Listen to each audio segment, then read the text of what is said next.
मुझे कबाड़खाने में एक एंटीक टीपॉट मिला। मैं उसे मालिक से खरीदने का इंतजार नहीं कर सका, लेकिन जब मालिक ने देखा कि मुझे यह कितना पसंद आया तो उसने तुरंत कहा कि वह इसे $500 से कम में नहीं बेचेगा। मुझे एहसास हुआ कि मैं बहुत ज्यादा उत्साहित था, लेकिन फिर भी मैंने बिना किसी हिचकिचाहट के इसे खरीदने के लिए अपनी जिंदगी भर की बचत लगा दी। जैसे ही डील पक्की हुई और मैं मुड़ा, मैं लगभग हंसे बिना नहीं रह सका। मैं टीपॉट लेकर सीधे एक एंटीक शॉप पर गया, लेकिन दुकान के मालिक को उसकी तेज गंध से चिढ़ हुई। मैंने जल्दी से समझाया कि मैंने इसे अभी अभी कबाड़खाने से खरीदा है और इसे साफ करने का समय नहीं मिला है। जब उसने सुना कि मैंने इसे कबाड़खाने से लिया है तो उसके चेहरे पर साफ नफरत थी और उसने तुरंत मुझे बाहर निकालने की कोशिश की। ठीक उसी समय एक एंटीक एक्सपर्ट वहां से गुजरा। उसने मेरे हाथों में टीपॉट देखा और तुरंत रुक गया। उसने एक मैग्नीफाइंग ग्लास उठाया, उसे ध्यान से देखा और अचानक हैरानी से बोला, ये एक शाही टीपॉट है जिसका इस्तेमाल 1000 साल पहले एक सम्राट करता था। दुकान की मालकिन का घमंडी रवैया तुरंत गायब हो गया। आखिर में मैंने वह चायदानी उसे $7 मिलियन में बेच दी। मेरी अंदाजा लगाने की स्किल से इंप्रेस होकर वह मुझे एक एंटीक ऑक्शन में ले गई। बोली के लिए सबसे पहली चीज 1500 साल पुरानी पेंटिंग थी। पूरा कमरा गूंज रहा था, हर कोई उसे पाना चाहता था। दुकान की मालकिन भी बोली लगाने को तैयार थी, लेकिन मैंने उसे तुरंत रोक दिया क्योंकि मैं बता सकती थी कि पेंटिंग असल में नकली है। आसपास के लोग तुरंत मजाक उड़ाने लगे और पीछे बैठे एक्सपर्ट भी मजाक में हंसने लगे। उन्हें लगा कि मुझे एंटीक चीजों के बारे में कुछ नहीं पता। पेंटिंग जल्द ही एक अमीर जवान आदमी ने खरीद ली। दुकान की मालकिन बहुत गुस्से में थी और पेंटिंग न मिलने के लिए मुझे दोषी ठहरा रही थी। उस अमीर जवान आदमी ने गर्व से मेरे सामने उसे दिखाया भी। मैंने शांति से कहा, मैं ये साबित कर सकता हूँ कि ये नकली है। इससे वह बहुत गुस्सा हो गया। उसने मुझसे तुरंत इसकी सच्चाई बताने को कहा। मैंने पानी का एक घूंट लिया, उसे अपने मुंह में रखा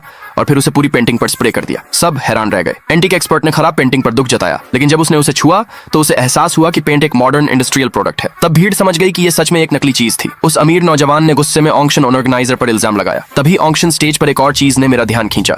मुझे एहसास हुआ कि लकड़ी के उस टुकड़े में एक खजाना है। दूसरे पार्ट के लिए कमेंट में यस लिखे।